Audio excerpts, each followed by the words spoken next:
राजस्थान में भाजपा क्या कर रही है, जबकि लोकसभा चुनाव को लेकर कांग्रेस ने बैठकें शुरू कर दी है और इन बैठकों में कांग्रेस के बड़े नेताओं के बयान भी आने शुरू हो गए हैं।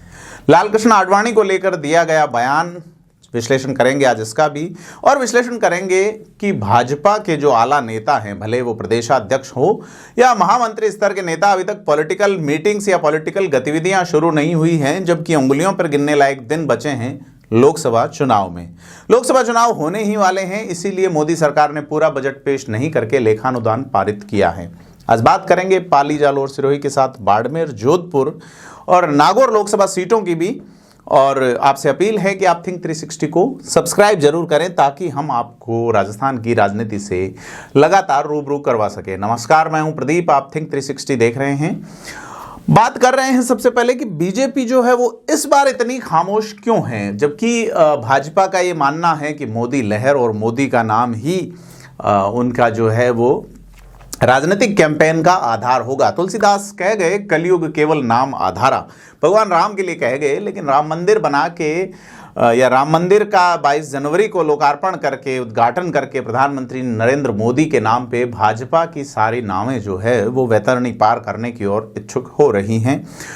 लेकिन इसमें अगर बीजेपी के प्रदेश अध्यक्ष सीपी जोशी को देखें तो प्रतापगढ़, चित्तौड़गढ़ और गंगानगर के करणपुर के अलावा उनकी कहीं सक्रियता पिछले एक महीने में नजर नहीं आई। आप ये देखिए कि 25 लोकसभा सीटें, जिसमें राजस्थान में 50 जिले हो गए हैं, भाजपा अभी भी 33 जिलों वाली ही सेटअप में है। कुछ जगह ग्रामीण जिले भी हैं उनके, लेकिन नए जिलों में अभी भी घोषणाएं नहीं हुई हैं संगठन की।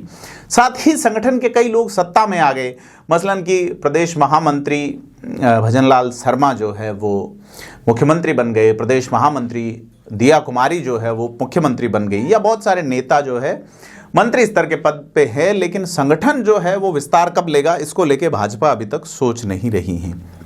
इतर देखा जाए, गोविंद सिंह डोटासरा, हेमाराम चौधरी, अमीन खान जैसे बड़े नेताओं की पहले बाड़मेर में सक्रियता, फिर नागौर में सक्रियता, तो लगातार कांग्रेस पब्लिक के बीच जाना शुरू हो गई है। भाजपा की जो खामोशी है कितनी भारी पड़ेगी, खास करके उन इलाकों में जहां भाजपा थोड़ी कमजोर है। मसलन कि मैं जालोर सिरोही सीट की बात करूं तो वहां अभी भी, यानी कि विधानसभा चुनाव में बीजेपी जो है इस लोकसभा क्षेत्र में 12,000 वोट पीछे हैं।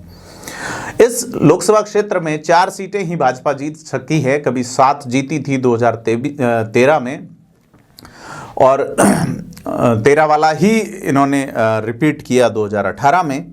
लेकिन इस बार जो है वो 3 सीटें कांग्रेस ले गई, एक निर्दलीय ले गया। 2018 में 6 सीटें थी, माफ़ कीजिएगा, सिरोही और सांचौर सीट जो है वो एक निर्दलीय, एक कांग्रेस के पास थी। तो उसके अलावा बाड़मेर में भी बीजेपी का प्रदर्शन प्रभावी नहीं कहा जा सकता, जबकि 2 निर्दलीय यानी कि डॉक्टर प्रियंका चौधरी और रविंद्र सिंह भाटी शिव और नागौर से जीत गए, हरीश चौधरी बायतू से जीत गए। तो कुल मिला के इस इलाके में भी स्थिति जो है वो प्रभावी नहीं कही जा सकती। पाली, जहां कभी 8 की 8 विधानसभा सीटें बीजेपी ने जीती थी, इस लोकसभा क्षेत्र में 6 की 6 जिले में जीती थी, वहां भी स्थिति ऐसी है कि मोदी तुझसे बैर नहीं और मौजूदा सांसद पीपी चौधरी तेरी खैर नहीं जैसे नारे चल पड़े हैं। वह भी ऐसी स्थिति में, जबकि विधानसभा चुनाव में वहां के कद्दावर नेता रहे मदन राठौड़ बागी हो जाते हैं। मदन राठौड़ को कह के मनाया जाता है कि लोकसभा चुनाव में आपका ध्यान रखेंगे। तो क्या मदन राठौड़ राजस्थान की राज्यसभा में भेजे जाएंगे या मदन राठौड़ लोकसभा की दावेदारी करेंगे, बड़ा सवाल है। और अगर उनके समर्थकों से पूछे तो वो कह रहे जवाब दोनों ही हैं। अब बीजेपी को कौन सा पसंद आता है, बीजेपी यानी आला कमान को मदन राठौड़ को राज्यसभा में भेजा जाए या उन्हें लोकसभा का सांसद बनाने के लिए बीजेपी अपना सिंबल दे, क्योंकि मदन राठौड़ प्रधानमंत्री नरेंद्र मोदी की जाति से ही आते हैं और लगभग उतने ही पुराने बीजेपी के कार्यकर्ता हैं। 2003 में पहली बार जो है वो मदन राठौड़ 2008 में 2003 में विधायक बने थे सुमेरपुर से। फिर 8 में जब परिसीमन हुआ तो शंकर सिंह राजपुरोहित को वहाँ से टिकट दिया गया, मदन राठौड़ का टिकट काटा गया। फिर मदन राठौड़ को 2013 में टिकट दिया, वो राजस्थान की विधानसभा में उप मुख्य सचेतक रहे। अब मदन राठौड़ नेपथ्य में 23 में उन्होंने बागी होकर पर्चा भर दिया, मान मनोबल पे मान गए थे। लेकिन पाली लोकसभा सीट में इस बार जो घांची समाज यानी कि मूल ओबीसी का बड़ा वोट बैंक है वो थोड़ा नाराज है भाजपा से, और इस नाराजगी का असर रहा कि 42-43 साल से जो सीट बीजेपी पाली विधानसभा की जीत रही थी वो हार गई। ऐसे में पाली जो जैन समाज के लोगों का गढ़ रहा है, उस पाली में अब कोई भी बड़ा जनप्रतिनिधि जैन समाज से नहीं है। ऐसे में उस समाज की जो अकुलाहट है वो विरोध के रूप में सामने आ रही हैं। चूंकि पीपी चौधरी चीज़ों को ठीक करने में शायद ज़्यादा यकीन नहीं रखते, ऐसे में चीज़ें लगातार बिगड़ती चली जा रही है। और पाली की सीट जहाँ पे 3 जो सीटें हैं, भोपालगढ़, ओसियां और बिलाड़ा, जहाँ आरएलपी ने अपना प्रभाव बनाया है, वो सीटें जहां जाट वोट बैंक की बहुलता है, जहां बद्री जाखड़ का प्रभाव है। बद्री जाखड़ ने बाली की सीट पे जिस तरीके से पुष्पेंद्र सिंह राणावत को टक्कर दी, जिस तरीके से जो भोपालगढ़ सीट है वहां बीजेपी को जीतने में जोर आया, ओसियां में भी जोर आया। ऐसे में कुल मिला के चीजें जो है वो पाली में ठीक नहीं कही जा रही। पाली में हालांकि 85,000 वोटों का अंतर विधानसभा में इस लोकसभा क्षेत्र में कांग्रेस और बीजेपी के बीच में है, लेकिन लगभग सभी सीटों पे बगावत नजर आई थी। जैतारण में देखें तो वहाँ पे लक्ष्मणनाथ योगी बागी हुए थे। इसके अलावा बाली में भी स्थितियाँ जो है वो ठीक नहीं रही और तमाम सीटों पे बगावत देखने को मिली। बीजेपी ने कई चीज़ें कंट्रोल कर ली, लेकिन ये लोकसभा चुनाव तक ये कंट्रोल जारी रहेगा, वह भी ऐसी स्थिति में जबकि मूल संगठन यानी कि स्टेट लेवल का संगठन फिलहाल खामोशी धारे हुए हैं। विधानसभा में भी प्रदेश अध्यक्ष सीपी जोशी प्रत्येक जिले तक नहीं पहुंच पाए थे और न लोकसभा से पहले पहुंच पाए हैं। कहा जा रहा है कि प्रदेश अध्यक्ष बदले जा सकते हैं। क्या लोकसभा चुनाव से पहले भाजपा यह रिस्क लेगी? बड़ा सवाल है। लेकिन फिलहाल भारतीय जनता पार्टी का संगठन, खास करके जोधपुर संभाग में भजनलाल शर्मा की सक्रियता गजब की थी उस विधानसभा चुनाव में, और इसका प्रतिफल उन्हें मुख्यमंत्री बना के मिला भी। लेकिन बतौर मुख्यमंत्री उनके 2-3 दौरे जोधपुर के हो चुके हैं, लेकिन बतौर संगठन क्या स्थिति है?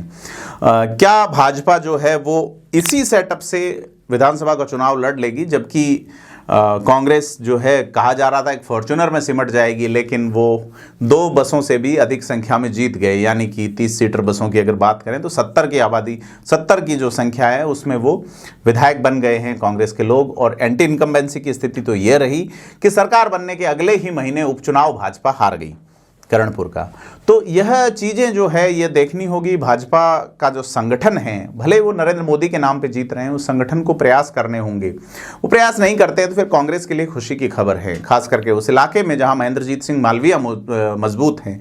खास करके उस इलाके में अगर अजमेर या टोंक से जो है सांसद का चुनाव सचिन पायलट लड़ते हैं, खास करके उस इलाके में यदि जोधपुर से अशोक गहलोत लड़ लेते हैं, खास करके उस इलाके में यदि सीकर से गोविंद सिंह डोटासरा लड़ लेते हैं, और खास करके उस इलाके में कि अगर चूरू और झुंझुनू के बीच में राजपूत कायम खानी गठजोड़ को कांग्रेस भुना लेती है और अपने जाट वोट बैंक को एक इशारा करती है अपने साथ जुड़े रहने के लिए, और वो मैनेजमेंट अगर डोटासरा बिठाते हैं, जैसी चीज़ें चल रही हैं, तो फिर भाजपा के लिए सीटें बड़ी मुश्किल वाली होने वाली हैं।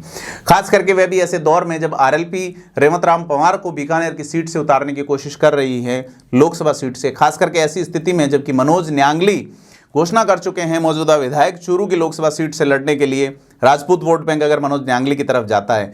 खास करके ऐसी स्थिति में जब चूरू की सीट पर राजेंद्र राठौड़ जो है वो विरोध कर रहे हैं राहुल कसवां का, खास करके ऐसी स्थिति में जबकि ब्राह्मण वोट बैंक चूरू में एक बड़ा वोट बैंक रखता है और इस बार रतनगढ़ की सीट 1962 के चुनाव के बाद पहली बार हारी हैं। यह जो स्थितियां बन रही हैं राजस्थान में, भाजपा के लिए शुभ संकेत वाली नहीं है। आरएलपी का क्या होगा? आरएलपी का प्रभाव है, चूंकि 3-4 जगह वो दूसरे नंबर पे हैं, एक विधायक ही जीते हैं, लेकिन बाड़मेर, नागौर के अलावा पाली लोकसभा सीट पे भी ये जो अनारक्षित सीटें हैं वहां प्रभाव है। इसके अलावा आरक्षित सीटों में हनुमान बेनीवाल का पिछला 1 साल की अगर कोशिश देखें आम आदमी पार्टी के साथ मिलकर जिस तरीके से किसानों के पानी के लिए प्रयास किया, तो गंगानगर और बीकानेर लोकसभा क्षेत्र में आरएलपी का प्रभाव बढ़ा है। तो यह सारे प्रभाव, यह सारी चीजें मिलके किस तरीके से अगेंस्ट द बीजेपी जा सकती है? क्या देवी सिंह भाटी अपने पोते अंशुमान सिंह को विधायक बनाने के बाद अर्जुन राम मेघवाल वाली अदावत भूल गए हैं? बड़े सवाल हैं, कई सारे सवाल हैं, और यह सवाल सुदूर उत्तर गंगानगर से लेके दक्षिण में डूंगरपुर, बांसवाड़ा और जालोर सिरोही में भी खड़े हैं। जालोर सिरोही में जहां देवजी पटेल जमानत जब्त हो गई उनकी, और उसके बाद भाजपा में कई सारे धड़े हैं, कई सारे नाम हैं।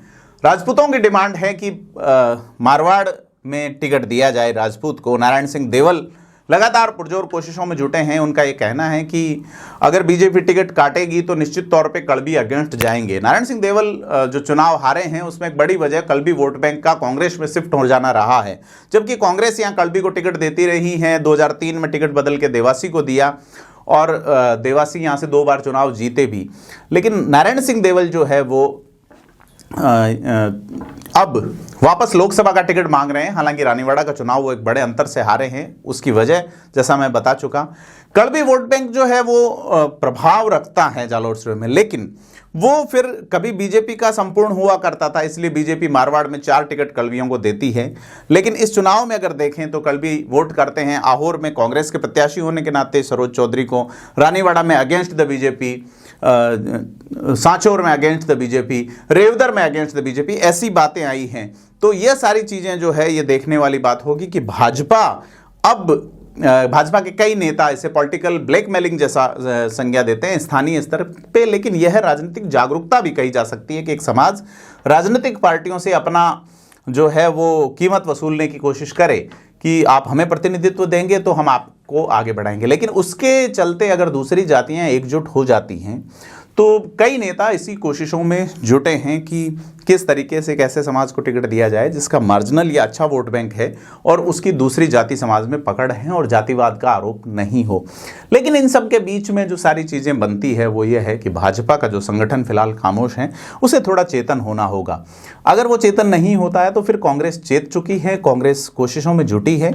और जिस तरीके से रंधावा और डोटासरा जो कह रहे थे कि चीज़ें उनके अनुरूप नहीं हो पाई, चाहे वो नागौर की बात हो, बीकानेर की हो, या तो कांग्रेस की लगातार सक्रियता और भाजपा की निष्क्रियता राजनीतिक रंगों को कितना गहरा करेगी या कितना फीका करेगी, किसके लिए गहरा करेगी, किसके लिए फीका करेगी, इन चीज़ों पे हम नज़र बनाए रखेंगे। आपसे अपील है कि थिंक 360 को सब्सक्राइब करें और आप बताइए कि किस तरह की चीज़ें और राजस्थान में चल रही हैं और आपके हिसाब से लोकसभा चुनाव को लेकर मुद्दे क्या होना चाहिए, हमें कमेंट बॉक्स में ज़रूर बताएं।